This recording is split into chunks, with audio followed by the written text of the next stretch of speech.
soccer fans, you're welcome to Game On, your usual EPL show that talks about everything football. Today, I have the company of my usual friends who has always been in this show. First of all, I'll be introducing the man Kali, who is right there in Nigeria, stuck in the traffic, and decided that he must be with us today. Hey, Kali. It's how we roll in Lagos. Well, I welcome all to Game On. The Premier League is hotting up. We're getting to the business end of the season, and there are a lot of amazing results that we're seeing. Things that a lot of people wouldn't have thought possible. And so today we just want to talk about this and so much more. So once again, welcome to the show.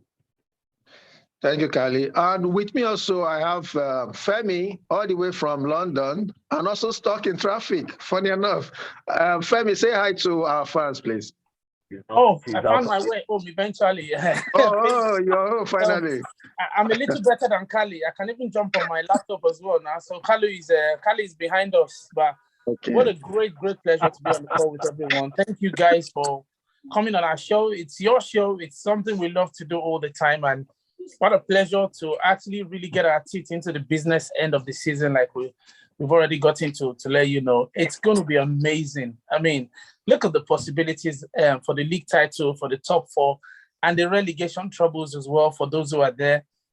I think it's going to be the most exciting end to a Premier League season as we've seen in many a year. So just get ready to really enjoy the ride with us. Amazing stuff. So, FaZe, let's do this. Cool. Also, I would like to introduce Eddie, one of the regulars in the show, and a guy also in London. Eddie, say hi to our fans, please. Welcome. Thank you very much, FaZe. Always a pleasure. I'm so excited about today's episode. I'm so excited to be with my guys. Just talking about football, just talking about the Premier League. So much action. We are gonna get into some really good stuff. So thank you all for tuning to the show, and thank you all for subscribing, sharing with all your friends. We absolutely appreciate everything that you do for us. Okay, guys. Let's kick off with the business of the day. First of all, I want to start with an interesting topic. I would like to hear your thoughts on. What do you think determines the top four this season? Femi, I want to start with you. Well, the top two is already settled. We know that. Yeah. Third position looks to be a one-horse race because nobody seems to be interested in taking advantage of Chelsea's slip of the finish, especially us now. Because, look at Brentford going to beat Chelsea at home. Had we beaten Watford, we would have been just 2 points short of Chelsea with a game in hand on them. Can you believe that? Because we were still to play them. So that third position was honestly, it's still there, possibly, but realistically, I'd say Chelsea's to totally own now. But then, and that fourth spot is something that is just getting hotter and hotter every day. Spurs, they're getting better and they're scoring goals. Son and Kane are combining for more Premier League goals than any other pair in Premier League history. So that's trouble for us now. But then West Ham are there and thereabouts. You can't really rule them out, but also I don't think they're favorites anymore. 3 teams are going to be doing this. Chelsea, of course, will take the third position, but that fourth position, Arsenal, Man United, and Spurs. Spurs are favorites at the minute, even though Arsenal have a game in hand on them. But I think the team that holds their nerves more, it's all down to nerves now. And if you can be high score in the last 8, 10, 9 games of the season, then you're home and dry. So, but if you lose your nerves, like Arsenal did at Crystal Palace, then definitely you're going down. So look at these guys, Spurs, they're rampant.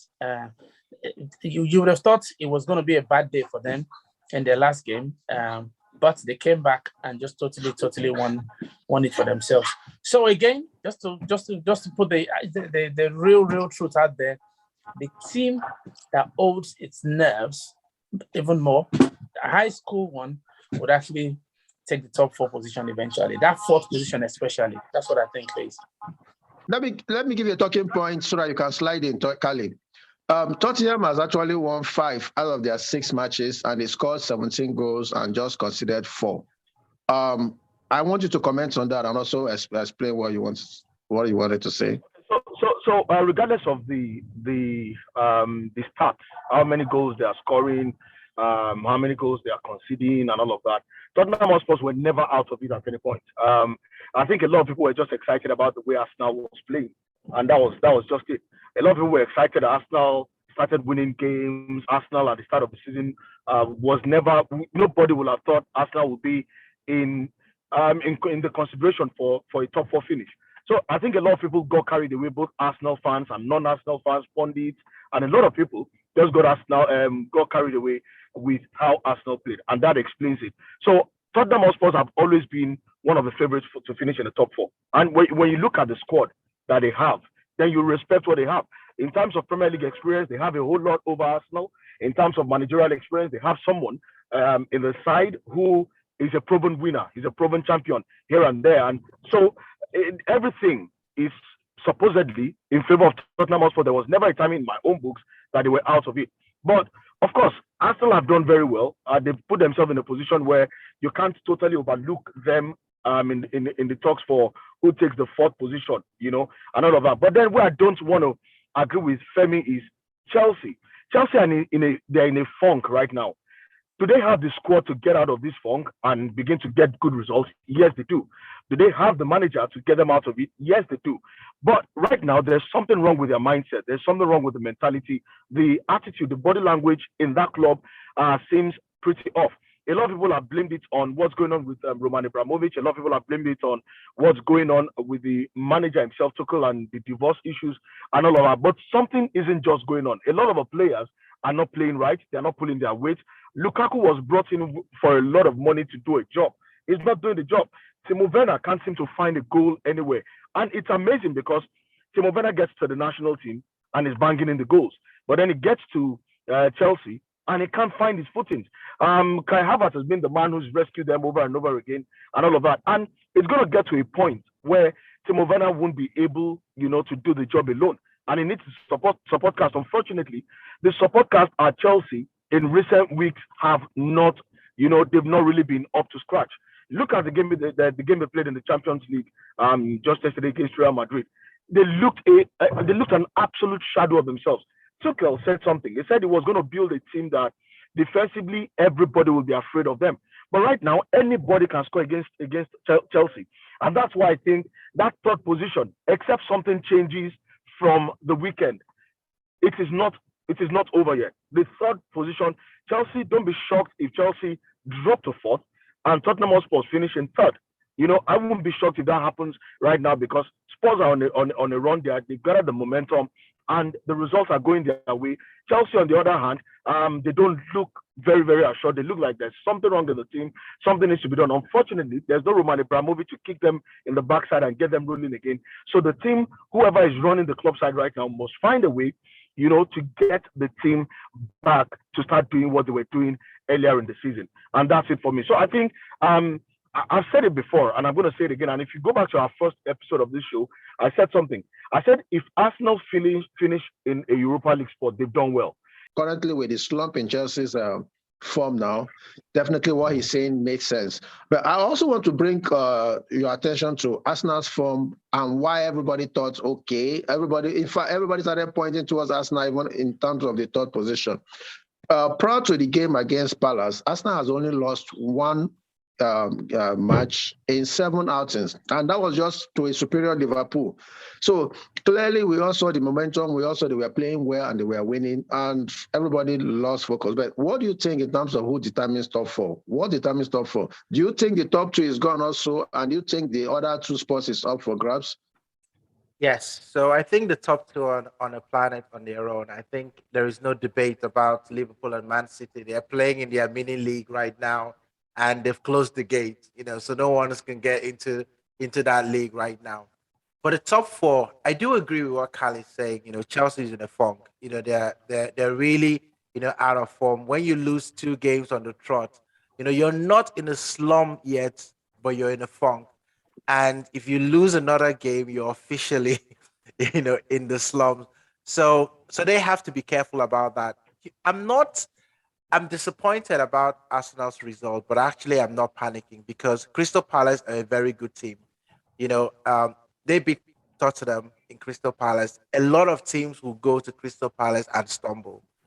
So if teams have Crystal Palace, in their side because they have so much confidence and they've got the right players for the system. So I thought that was always going to be a hard game, irrespective of when we played Crystal Palace. All the elements are there, former Arsenal player, and all that. So that game can almost be considered in isolation. I still think that top four is going to come down to fixtures.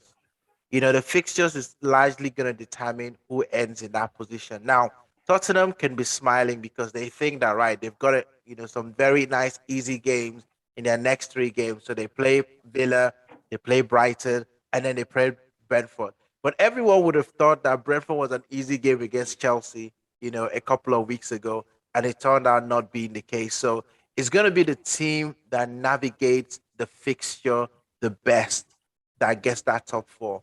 And I just feel that, Arsenal have still got an edge, in that, top four race. Tottenham have got the best striking force right now of all the teams that are trying to get to top four. And let's not forget about Man United. I think that they're still there and thereabouts, to cause a little bit of noise. And they play Arsenal as well. So I think there is still a lot to be determined for. But I think the most important thing that would determine who gets top four is the fixtures. Okay, let's talk about the fixtures. Just like you pointed out, Kali, Eddie Howe, for the first time in his career, will be trying to secure a fourth successful home Premiership league victory. The match between Newcastle Wolves, I want you to talk about it. What do you think we should expect? Well, the match against Liverpool. So Newcastle Wolves. Newcastle Wolves. Wolves for me, I think they're my biggest disappointment towards the run in this season. I felt they were going to be in the conversation for who finishes fourth in the Premier League because of how they played at some point. When I was counting out the teams that I felt would be in the top four, Wolverhampton Wanderers were one of them. West Ham, another one, But Wolves, absolute disappointment in this one. Newcastle, everybody thought it was the new manager bounce, and I kept telling people who cared to listen, it was never the new manager bounce. Newcastle had a squad that just needed a manager who can, get into their heads and find a way to bring out the best in them. And that's what Eddie Howe did with the team. First of all, found the balance at the back. Stop them from conceding all those sloppy, stupid goals that were conceding, before he got into the side. 1, 2, found the right mix in the midfield. You brought in a Joe Willock from Arsenal. He's used to playing alongside some of the big boys in the league. Talk about the Ozils and the rest of them. And you brought him into the side and you were playing him on the wings. Joe Willock, one of the reasons it was easy for him to leave Arsenal was because he wanted to play through the middle. And the manager was not ready to, play him through the middle because there were other options in the middle. He was always going to play on the flanks. And he has never been very solid on the flanks. So put him through the middle. You've got a Jojo Shelby, who is a leader, in the side. He's got the mentality to drive a team. Put him behind a player like that. And then one other thing that has worked for Newcastle is Joelinton dropping deeper than usual. Instead of playing as a point man, which he has not been able to totally crack, a role he's not been able to crack. You play him deeper. He can hold up play. He's got the body, to shield the ball properly. And he's doing that for Newcastle United. And I think against Wolves love to play the free-flowing football. They want to use the width of the pitch very well. They move the ball around easily. But one thing that has not worked for them is as good as Wolves can be on the ball. When they are off the ball in recent times, they don't fight hard enough for the second balls. The 50-50 chances normally that before now would have been theirs, stopped being theirs. So there's a whole lot that has changed about the Wolverhampton Wanderers side. And right now, I think Newcastle have an edge. Newcastle are coming from a game that they were beaten, and they will be looking to get back to winning ways. There's a lot of money in the club right now. They don't want to go to the championship because they want to start building a dynasty because of the kind of money they have. So the journey to ensuring they don't go down. They have to resume it again, and unfortunately, Wolves are the customers. And I think Newcastle United, they have all the ingredients to find a way past Wolverhampton Wanderers. Okay. Eddie, the Everton versus Man U match. Everton actually seeks a back-to-back victory at Goodison Park for the first time since September last year. What are your thoughts on that match? Do you see Everton beating Man U at Goodison Park? Everton, make no mistake about it, are in a relegation fight. This is going to be the toughest, 7 or 8 games, for Everton. You have to feel a bit of sympathy for Frank Lampard because it doesn't seem like everything is going right at all. Nothing seems to be going right. They get a lead, they can't keep on to it. Decisions don't seem to go their way. You think that they're about to draw a game, then they lose it. You think they're about to win a game, they don't even draw it, they lose it. So that's going to be a very difficult game, for Everton. And I just cannot see them pulling it out, at least not against Man United. They would have to play and hope that a lot of things go in your favor. And when you're having the kind of run that Everton is having, you always feel like the whole world's against you. Every 50-50, you feel like you're not getting it. Every deflection seems to go into the goalpost. Every mistake is punished. And, it's a difficult place to be in. And when you've never been in a regulation fight before, it's difficult to have the mindset to kind of forget about the last game and just focus on the game that is in front of you. So that's going to be a very, very difficult game. I expect Everton to give it as much as they can, but if Man United score an early goal, it could be 3 or 4, right? The way that their confidence is right now in Everton. Okay. Femi, I want to discuss the Arsenal Brighton match. There is this weird record that is in play for Brighton.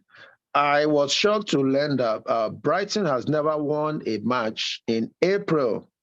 It's actually called an April hoodoo, which has been in effect for a very long time. They've never won a match in April. They've drawn 8 and lost 7, in April since the EPL competition. And I personally hope that record continues.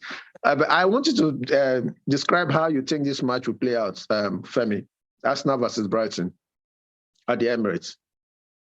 So I don't know if Femi is able to jump in, but I absolutely want to jump into that. I love those sort of stats, right? Because you kind of think that no game is the same, right?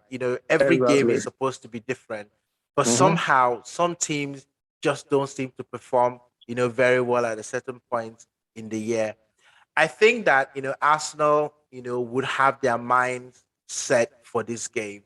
That game against Crystal Palace would have almost set as a reset, into it tends to show you, how team dynamics plays a lot in terms of momentum. You take one player out of a team and the team seems out of balance. We had Thierry Kenny, in that left back position. He leaves that position and all of a sudden, that the whole left hand side of Arsenal became unbalanced. It didn't feel like anybody knew what they were doing. So when people always say, you want your back four to play together or black five play together to build that, chemistry among themselves, it's the real thing. So I think that what they're going to do is that they're going to go into the training ground this week and they're going to work on that, creating that balance. I don't expect Tavares to play. But Chen is out for the Chen is out for the season. Chen is out for the season, so Partey is also injured. So I think what's going to happen is that it's either they're going to bring in, one of Holding, or he's going to make Xhaka go play left back. I feel that Mikel Arteta trusts Xhaka to play any position, in that pitch. Even I'm sure goalkeeper. I'm sure he wouldn't mind putting him to go and play as a goalkeeper. So Yes. I feel like you want to have Shaka in that on that pitch, and Okay. and I expect El Neni to come into the game. I Okay. think I also learned recently that Arsenal has never lost a game played on a Saturday at 3 p.m. In fact, they've won 23 of these games and drawn only 4 games played on a Saturday by 3 p.m. So this is crazy.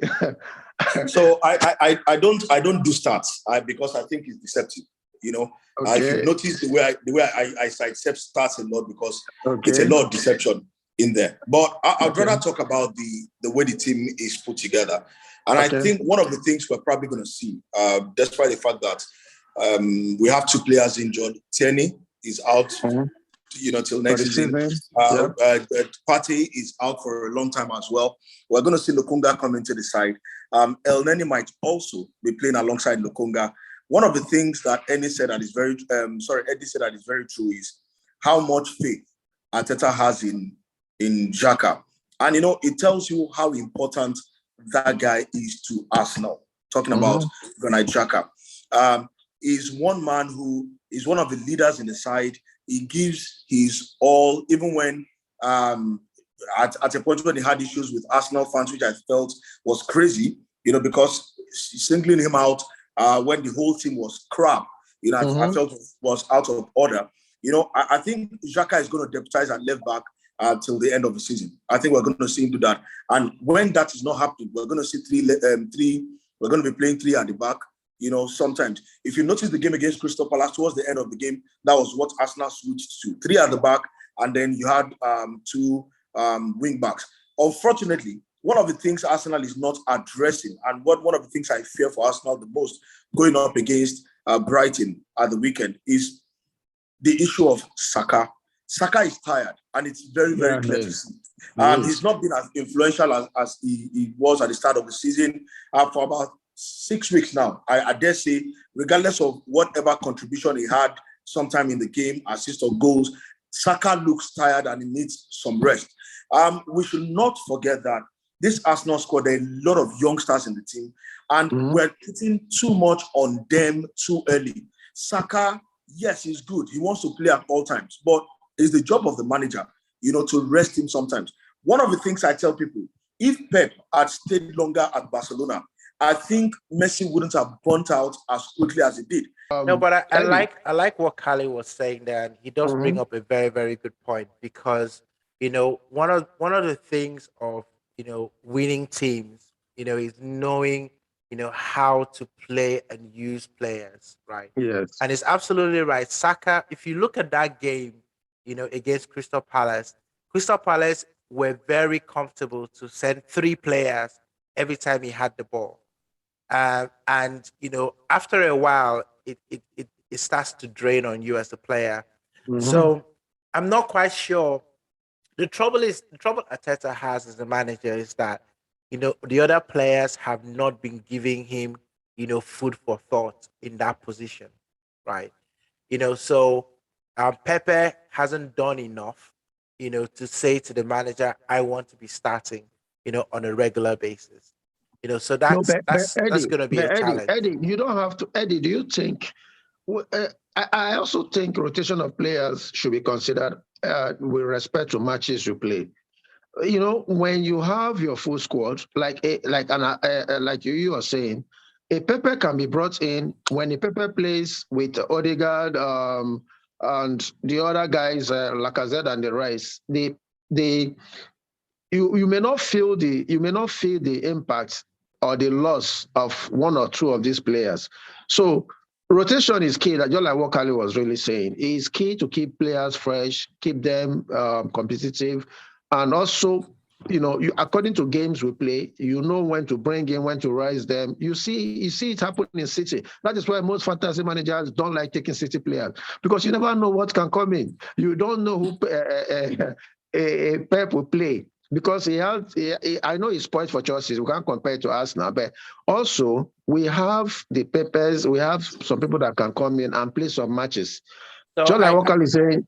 I want Kali to finish that point because I think he was raising a very, very good point, and Okay, probably not Kali, talked about shoot a on. So, lot. so, so I think Saka needs a break.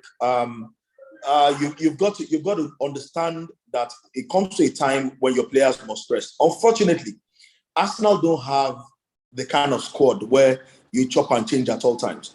The guys on the bench, you can't trust them totally to come in and give you the same level of performance as all these other guys that are starting. For instance, Pepe can't give you what Martinelli, Smith Rowe, or Saka will give you. He has shown that again and again. That's why it's okay. It's okay for him to be a big part player, but the manager must find a way, to rest Saka and bring somebody else into the side. Maybe Martinelli starts on the left, or Smith Rowe starts on the right, and Odegaard in the middle. Like Odegaard loves to play, but you need to rest Saka at some point. Pepe cannot be trusted, and unfortunately, that's it. Now, look at Lokonga and El Neni. Ordinarily, they are not fit to start games for Arsenal right now. But you know what? Arsenal has found themselves in a situation where they got to call on both of them. They must call on both of them. So many people don't trust Tavares to start. But I dare say, I'll say this is an unpopular opinion. Tavares has only had 2 bad games for Arsenal. Just 2. One against Liverpool and then against Crystal Palace. And in both games, no matter who Arsenal plays, no matter who started the game for Arsenal, Arsenal will still have been the way they were. Unfortunately, he was the one that was exposed to those games where we were exposed badly. Unfortunately for him. But we've seen him in other games where he looked very decent. He looked very good. He could attack properly because he's more dynamic going forward than Tierney. But Tierney is a better defender than him, But then against the likes of Brighton, I'll play Tavares. But I think what Arteta is going to do is going to play Xhaka at left back. Gonna play Shaka. Likely, And guys. I know you say that, just a quick one just to round up that. I know you say Tavares has had only 2 bad games. 2 bad games. I think the trouble with that is that some of his errors, are very, they are positional errors, right? If you look at that first goal that was conceded, the one from the free kick, he almost like he ducked. I mean, I know he was kind of pushed, but at the same time, that came from an area of the defense that he was supposed to be in control of, right? He's supposed to actually be more aggressive. So I think on the ball, he's great, but I think off the ball is where he has a problem. And I won't agree. Eddie, I won't agree totally to Okay, that. guys. And this is the reason. Look at. You talk about the area of the pitch where the ball came in from was his area. Now, first of all, look at the progression of the game. He was marking someone else. Where was our left winger? This is the reason you have left wingers on the field. When we're defending, they are meant to come back and help defenders. You don't just, and Cedric was exposed so much in that game as well because there was a Saka who wasn't tracking back. One of those days when a boy used to play as a right winger for Arsenal, every time, and that's why it was easy to convert him to a defender. Okay, Kali, I still want you to comment on the Southampton-Chelsea match briefly. But before you do that, I want you to talk about a player that has been fantastic. He has been a wonderful buy for Southampton. And ironically, they bought him from Chelsea, which is Livramento. And he is poised to be the only 4th cent player as a youth who has played up to 25 EPL appearances. What I want you to comment on him and also the match. What do you think will be the outcome at the end of the weekend? This with so much ease. Livramento has, covered himself in a lot of glory, all season long. He's been a very, very good player for Southampton. But then you're going up against a Chelsea side that needs to make a statement. They need to make a very, very huge statement after that loss to Brentford. That's not the kind of game Chelsea should be losing at all. Everybody can talk about Arsenal losing to Crystal Palace, and you can understand that. But then Chelsea losing to Brentford, it's not. It's almost like a taboo. It's almost like something that should never happen. And so Chelsea, I'm sure after the loss to Brentford, then the loss to Real Madrid again. I'm sure the manager must have sat down with the team, spoken to them, get their heads in the right place, and then come back to this one. So I think it's Chelsea's game. This weekend, Chelsea are going to come out and we're going to see a Chelsea that is hungrier and all of that. If Chelsea loses this game, they might lose out of the top 4. Okay, Carly, let me stay on you on this. I want to talk about, we are still on the top 4 race, and we have a key match that could also be a decider who may likely get that spot. Aston Villa, we know, will give you a run for your money anytime, any day. They have the player and they have a relatively experienced manager who likes free-flowing football. And we have Spurs that is in rampant form. I expect a good match, good free-flowing football. What are your thoughts on this match, and who do you think will likely be the winner at the end of the day? So Aston Villa, a team that flatters to be seen. As far as I'm concerned, the immutable team. They are not more than a immutable team. Last season it looked like they were onto something, and they were going to shock the entire Premier League world and all of that. One of the reasons why the Arsenal goalkeeper, decided to go to Aston Villa because it was like they had a project. And I respect the person of Steven Gerrard. That's one player I love so much. As an Arsenal fan, he's one player that pains me all the time. Never played for Arsenal because he's one of those guys you look at, he's going to give his all. And as a manager, he went to Scotland, totally transformed Rangers. Another team I love so much and I support. He transformed them, and he came to Aston Villa, and I thought, okay, we're going to start the same process. Yes, he's brought a bit of fight, a bit of tenacity into the way they play. He's brought a bit of organization into the way Aston Villa play. But then when you look at the Aston Villa side and you look at the personnel in the side, talk about Tyrone Mings and the rest of the guys at the back. And I'll tell you definitely, the way the defense is made up of, they're a defense that will continue to soak in pressure because of the kind of people they have in front of the defense. They will continue to soak in pressure, and before you know what's going on, teams will continue to find a way past them. As I've shown in recent weeks by different club sides, especially the way Arsenal took them apart, in their game against Arsenal. So Aston Villa going up against a team like Spurs that are in good form. One, Spurs, they are hungry to get back into playing in the Champions League. They want to finish as high up in the table as possible. Right now, Harry Kane, Son, and the rest of the guys up front, they are playing so well. They look so good at the moment. It's going to take a lot more than what Aston Villa have in that team to stop Kane and the rest of the guys. Kane doesn't have to score. That's the beauty of what is going on at Tottenham Hotspur. He doesn't have to score.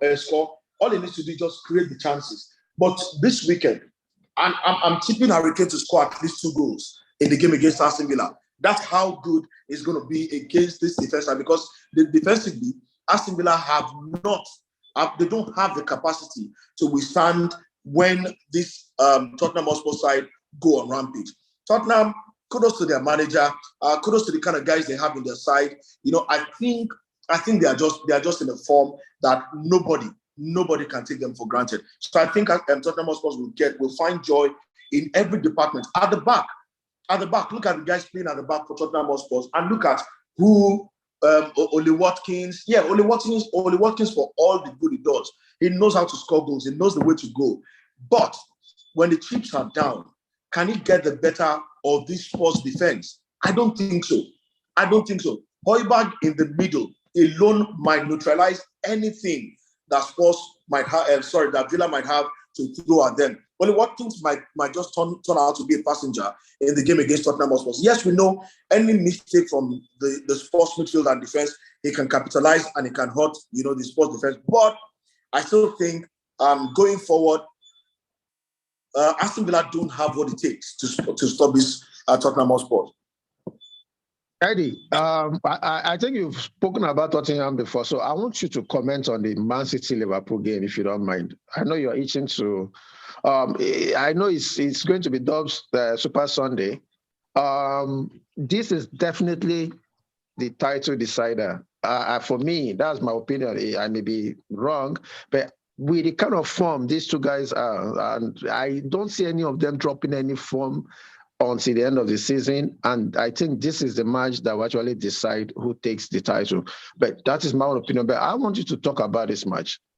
So, if they weren't playing today or they weren't playing this weekend, sorry, and you said to someone, "Is Liverpool going to drop any points?" The answer will be no. Like, and if you say the same thing to Man City, are they going to drop any points? The answer will be no. I would expect these two teams to win all their games from now to the end of the season. The only problem is that they are playing each other this Yeah. weekend. So that prediction would not be accurate. This is the game of the weekend. There's no Mm-hmm. question about that. This game would have everything. Two teams, that have had relatively good couple of days. Liverpool won their Champions League game. You can say they play Benfica and maybe an easy, but it's a Champions League game. They won the game convincingly. Lots of confidence. Man City played a tougher, you could say, a tougher opponent in Atletico Madrid, and they won. But when you watch that game in the Champions League, it didn't look like they were at any pressure of actually losing that game, because I don't think Atletico came to play that game. They just came for a draw, maybe nick a score, and that was it. So those two teams are very high on confidence right now. So I have a feeling of giving Liverpool the edge in this game. And the only reason why I'm doing that is because it seems like Klopp has found this secret sauce of plugging and playing players. I don't know how he's been able to stumble on that. But he brings in Diaz, and the guy slots in without almost any adjustment, into the hustle and bustle of the Premier League. And he doesn't just slot in, but he actually starts being productive.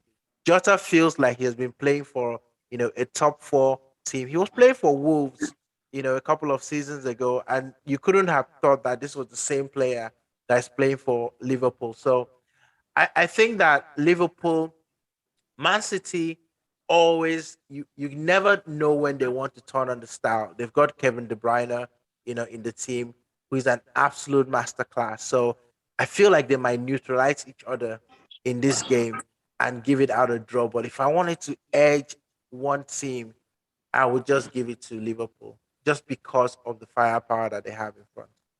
Beyond the firepower, Eddie. Sorry, Festus.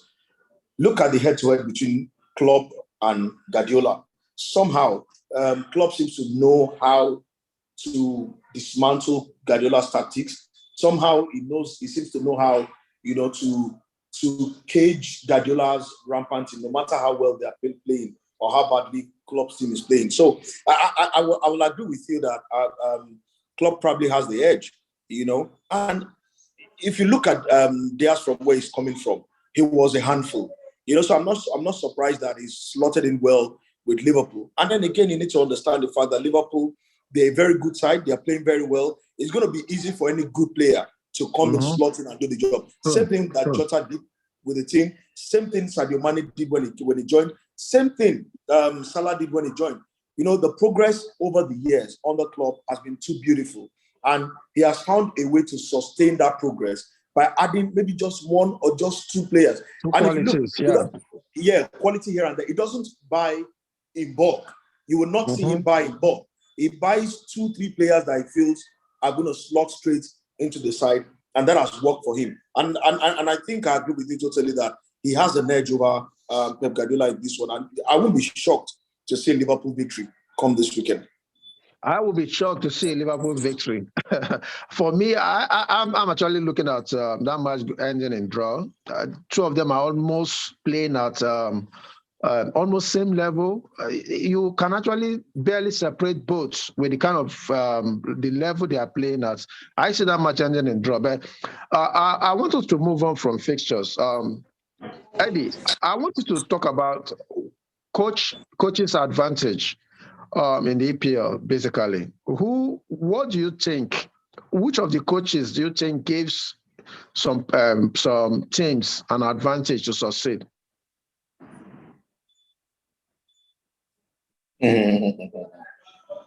Just so for a very long time, the Premiership hasn't been, so fortunate to have so many good managers, in the league at the same time. I can't remember, I mean, there was a time when we had, Mourinho, we had Arsene Wenger, and we had Alex Ferguson. But you almost could say those were the top three managers, and then everybody else was kind of like in that next tier Second down, chair. second tier. But Yeah. now, you could almost see that, there is a lot more managers in that first tier, right now in the Premiership. Please name them. Please name them. This is where some people are going to be upset. So clearly, I'm not going to put my United manager in there. So No, clearly, not in this lifetime. so whatever they do, whatever they dub in, it's not for me. so clearly, you've got Klopp, you've got Pep, an absolutely brilliant manager. You've got Tuchel, absolutely brilliant manager. Three, right? I know that you're Conte. gonna Conte, yeah. 4. He's a brilliant manager. That's 4. That's the first tier. That's Nobody tier. else. Well, I guess you Sorry. Come back. I need to know the 4 again. Sorry. Can you quickly Conte, run through them? Klopp, Pep, and Tuchel. Okay, cool. Yeah. For me, that was the first tier too. You can't add any other person to That was that the first tier. Every other guys are like either you could not classify them maybe first tier, second tier, third tier. But clearly that was the first tier. Yeah, that's the first Based on tier. records We and all based agree on on that. achievements. But I think that the gap though is not as big as before, right? I think the gap is not as big as before because okay, finish up, Eddie. Because right now you in this Premier League, right? We've never had where now tactically, managers, they're now outdoing themselves. Yeah, It's not even about quality of players now. Yeah, it's about I agree. tactics, right? You can't say that Crystal Palace have got better players than Arsenal, but I think they have. I think they have better players than Arsenal in terms of experience. I don't think so. I don't think so. They do. And the reason why I say that is that there are players that you take out from Crystal Palace, right? And the drop in terms of the quality level comes real down. Absolutely comes down. What they did in that game was a game plan and a tactics that actually, our best what Mikel Arteta, and you find that a lot of teams and managers are doing that now. Okay, so what do you say? What do you say about an Arsenal side that you take out a Partey or Saka and they are not at the same level? Because we've noticed every time Partey and Xhaka are not on the team at once, it's a problem for Arsenal in the middle. Somehow, yes. I've noticed that also. I think I'm still, the jury is still out, for me with regards the combination, because we've never seen that back five, without Xhaka or Partey, like so that we can really assess. We have and we lost woefully. The first 5 games of the season, go and look at it again. Mm-hmm. Yeah, we were horrible. But we were a different team then. We're a different team then. We're a different team then. Well, no, really, it wasn't just both of them. Even Tierney, a whole lot of them were not in there. Okay, after they all came back, some of the games that we have lost or played terribly, it's either it's always because we don't have one of the two of those, our holding midfielders.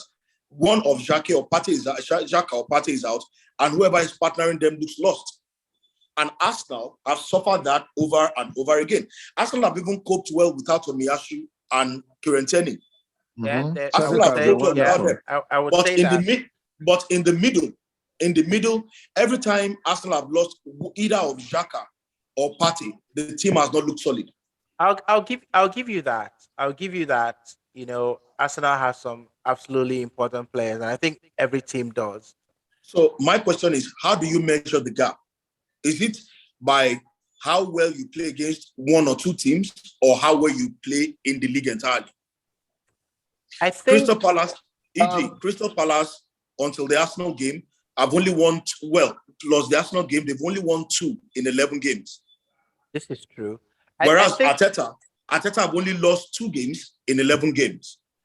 Does that make him tactically better than Arteta? No. Kali, hold on, Eddie, let me even come in here. Kali, what you say about Crystal Palace also, remember, they won 2, but they've actually drawn a lot of matches also. And they've drawn the point remains that a they lot won of top 2 matches. But the point remains they won 2. I They see what Kali only saying. 2. Arsenal have won several. The point remains also that some of those big teams have not been able to beat them also. They've actually drawn a whole lot of those matches also. Let's list out some of those big teams. City and Spurs, except to accounting Arsenal as a big team. Of course, Arsenal is a big team. Are we not Arsenal is not. So, and that's the deception that's the untrue state. A lot when of you Arsenal play fans the top 16 in EPL, in terms when of you name, play the top 16, hold on. Right. Arsenal in terms of name and reputation, right? They're a big team. Arsenal in terms of where they are right now, they're a meetable team. Because of one, the quality of players Arsenal have. You cannot compete. See, the team has punched above its weight. When you look at the depth, the teams like Manchester United and Tottenham Hotspur have, you can't compare those players and Arsenal. But you know what? Arteta has found a way to make these youngsters, guys without Premier League experience, to make them play together as a unit so well that they can win games over and over and over again.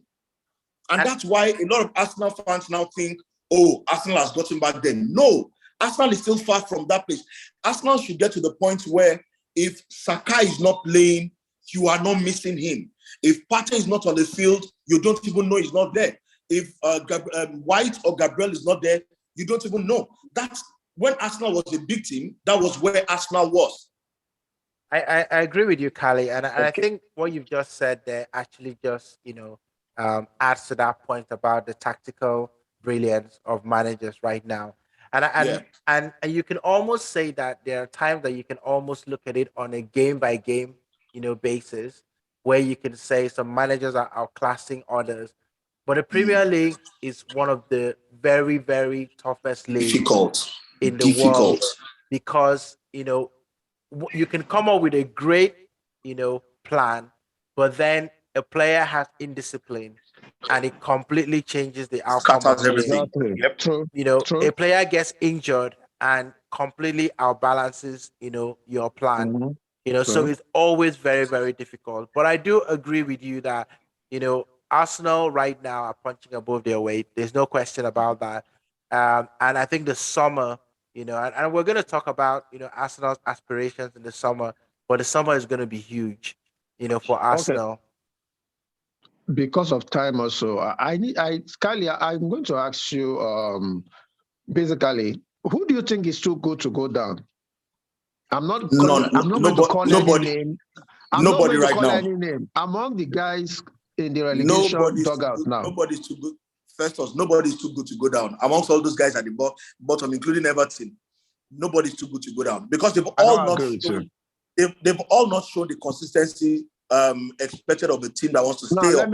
Let me define what I mean by too good. In terms of the quality of players they have, in terms of how big the club is, in terms of when you hear that such club went down, how definitely are you surprised about it?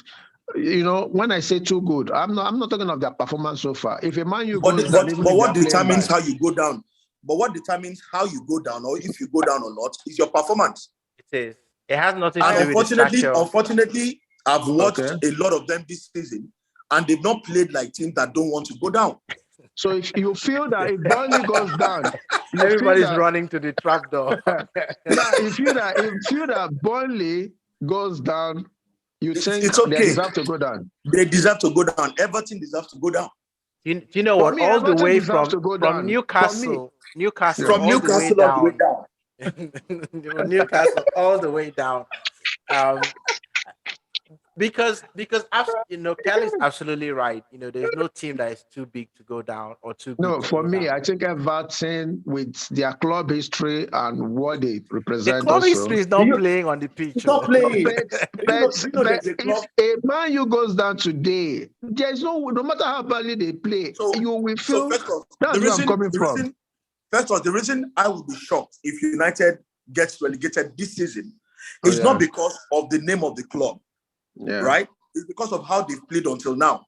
So if they start losing games now and they get sucked into relegation battle, I'll be shocked. So you feel nobody's too good to go down among Oh, the no, five guys? No, not based on their performances. Not based on their all. performances. You've got to play to stay up. I agree with that. Okay, look at you remember a team called Blackburn Rovers? Of You remember course. a team called Nottingham Forest? These Mhm. were big teams in their days. These were big name teams in their days. These were teams. Blackburn was winning the title. We're buying the most expensive players around. Nottingham Forest was winning European Cup, buying the biggest players around. But they're playing out there, down there, because they've not deserved to not live where they are. True. Yeah. So I think for me, Everton have been so crap. So we agree. Okay, Kylie, we agree that because I wanted to ask who are the teams in a slump. So we've all agreed that those teams in the relegation dugouts clearly they are clearly the teams in a slump. So there's no need even talking about that. Now, but let me ask who are the teams in form? No, not necessarily the first. Chelsea is in number 3, but clearly Chelsea is not in form now. But in the 20 teams we have in the EPL, who are the teams you think that are in form, Eddie? So I would say I'll start with the team that just beat Arsenal. I mean, I don't think they've drawn a few games, but that's not good form. No. I know what you're gonna say. You're gonna say that they have not won games, but in their last 5 games, they've won 3. They've been drawing. Right? They've been drawing their games. They've been drawing, but they've been picking up points. And they've been unlucky. Yeah. They've been picking up points. See, you make your own luck. You make your own luck. So okay. All right. So let's say that Crystal Palace are let's hear his opinion. Loosely hanging on, to form, right? So okay, you have Tottenham. You've got to put them. They're in form. No, that's a form team. That's probably the only team right now that are in form without a Arsenal is not in form because of the blame they had with Crystal Palace. Remember, 8 matches, 2 losses. So Arsenal are in form. In fact, before Crystal Palace, they won 5 straight matches, if I'm not mistaken. They are on 5 games away from home on the bounce. I expect us to win, against Brighton or Southampton, in those next 2 games, and then we face Chelsea. Okay, Eddie, pause your thoughts. Eddie, pause. Kylie, we've seen to do disservice to the likes of City and Liverpool. I've been listening to Eddie mention teams in form. Because these guys win consistently, we don't consider them. Because they win consistently, we don't feel they're in form. No. It's not. We're not doing any injustice to them. They're in a class of their own. Yes, and that's what I said, that they are in their own league. They're in a world of their own. Exactly. They are playing their league. They've closed the door. And nobody else is entering. So, and that means we can't even mention them as teams that are in form. No. See, those two, just leave them. Just leave them where they are. They're not in our league. They are not. They're just in the Premier League, but they're in a different kind of Premier League. That's why it's just 2 of them. And and it's amazing because for about 5 years now, most of the time it's these 2 teams. Yeah. Every now and then you see Chelsea come, you see United come, but it's been 2 of them, and it tells you how good these guys are year in, year out, and you've got to give them that respect. That's why when you talk about informed teams, you don't go there. Just leave them. You can't. How can you be mentioning City and Arsenal in the same sentence, or Liverpool and Tottenham Hotspur in the same sentence? How insane it was that Man City won a league by 1 point, and the second team had over 90 points. That's ridiculous. That's ridiculous. That's ridiculous. That is just Absolutely ridiculous. Just think ridiculous. about that. you How? get 90 points and you don't win. And you the can't league. win the title. Guys, because of time, before we go to our predictions, both of you just use a minute to discuss about your players that are informed, your informed players in the league so far. Harry Kane. Harry Kane. Harry Kane and Son. I don't think you can separate those two players. You can't. Okay. I think those two players have to get their flowers because absolutely I don't think there's a better pairing in the Premier League At all. now. I won't even count, what's happening in Liverpool. I won't count what's happening in any other team. No. We have to count theirs. Theirs. Yeah, theirs is also good. But I don't know if that chemistry between Son and Kane has reached that level. So I didn't ask for chemistry. I'm singling out the player. Just give me your players that are informed. So okay. So Diaz, you can add Diaz. Yeah. You can add Diaz. You can add Jota. Definitely. Those are players in form. They're in good form. Let one of City players in City. Can you pick anyone that is in form apart from the? I would say Kyle Walker. Right. I agree. He's been. You don't get any joy from Kyle Walker at all. I He's agree. probably one of the best right back right now in the Premier League. So he's in very good form. Eddie, I'll go a step forward. I won't say one of the best right backs. I would say he's the best right back in the Premier League at this time. Trent Alexander-Arnold cannot lace Kyle Walker's boots. I won't disagree with you. I would give that to Kyle Walker all day. I agree with you. Kali, I hope the Liverpool fans don't come for you. let them come. I will throw the stats out. No, but Kyle Walker is amazing. Okay, He's apart amazing. from now, let's come down to the lower teams because we keep concentrating on. Do we still have some good players in the lower teams that are informed? Ole Watkins. Ole Watkins informed? No, I don't think so. How many goals has he scored recently? Oh, beyond goals. It's contribution. His contribution. Take him out of that Villa team. Take him out of that Villa team, and I think he's inconsistent. He has one super game. He goes off like 2 games. How many times have Harry Kane scored in the last 5 games? No, he's consistent. Ole Watkins is in form. I think you can't take that away from him. You can't also not add Havertz, to this. Oh yeah, Kai Havertz. Yeah, Kai Havertz. He's been carrying Chelsea all by himself. He is. He's been carrying Chelsea. I agree. What of defenders? We're just mentioning attackers, midfielders. We mentioned Kyle Walker. You did for workers. What of guys like Rudiger? Rudiger has been very good in Chelsea also. Yeah, Rudiger has had the last 4 games you would say he's played well. But I think before then, I wouldn't have actually put him in players that have been in the conversation. Yeah, I wouldn't have put him in the conversation. I think recently. So since we don't care if they lost their last games or not, Thomas Partey has been in amazing form. Yeah, Benjamin White has been in amazing form. Odegaard also has been good. Has been playing well for some days, for some matches now. I agree. Oh, Gallagher, what's his name? Yeah, Connor. That bust Arsenal. Damn, that guy actually dealt with us. You could say Mikel Antonio in West Ham. He's coming back to form. Very, very good. I feel Antonio needs to get back to playing centrally. I think the manager needs to put him, and I think David Moyes should put him centrally. Back. So I was looking at his best period. In the team. Yeah, I was looking at his best period in the team, and I realized that when he was getting all the goals for West Ham, he was always in and around the box.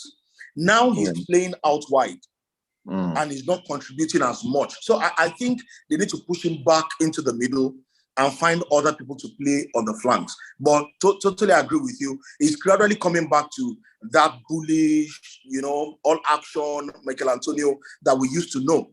He needs to just go back to add the goals again, and then it will be back to the Antonio that we used to know. Eddie, Everton, Man U. Sorry, Newcastle Wolves. That's the first match. Newcastle Wolves, I'll go 2-0 to Newcastle. Did you say what? 3-0? 2-0 to Newcastle. Kali, what's the prediction? Newcastle to win. Okay. Eddie, Everton, Man U. Man United win. Definitely. Definitely. No. Definitely. Manchester United to win. Okay, Arsenal, Brighton. Arsenal victory. Arsenal victory. Guys, put some score lines if possible. Arsenal to win. Arsenal are playing at home, so I'm going for a 2-0 scoreline. Cool. And Southampton, Chelsea. Let me shock you. Okay. Lacazette will score in that game. Okay. I'll quickly go and add into my for my fantasy league now. Kali, the prophet, has spoken. Southampton versus Chelsea. Chelsea victory. Chelsea victory. 2-1. I think I see a draw in that match, as your yellow praise. Watford Leeds. Watford Leeds. This is the draw game. No, I think Leeds will win this. Okay. Aston Villa Spurs. Draw. I pray for a draw. Is that what your heart is telling you? My heart tells me draw. No. That's my bad belly speaking. Yes, exactly. My bottom belly. My bottom belly. I have to go. I even accept a victory. I even accept a victory for Villa. I have to go and take a bath after this, but I think Spurs will smash them 3-0. I just can't see. Okay, Brentford West Ham. Oh, now that's a good game. That's going to be a tough one. Yeah, Brentford are playing at home. That's a hard place to play. I think Brentford will win that. Brentford will win that game. West Ham, at times, they can be, I don't know. They've not been good. West Ham have not been good travelers, by the way. Exactly. And they've got their eyes in Europe. As well. Brentford win. Maybe a draw. Win. I'm going for a 1-0 Brentford. I think Brentford will win that game. Leicester's. I'm going for a draw. Leicester Palace. Leicester to win. Because I think that Crystal Palace, exhausted. The way they played against Arsenal, I don't think they have the energy to play like that. When you go physical against the big teams, it works. But against teams that don't have anything to lose, and that's why the Crystal Palace will beat Manchester City, but then the following weekend they are losing to Burnley, or they're going on to lose to Leeds and the rest of them. So they're going to go physical again. That's the way they play, but they're going to be outmuscled by Leicester City. Yeah.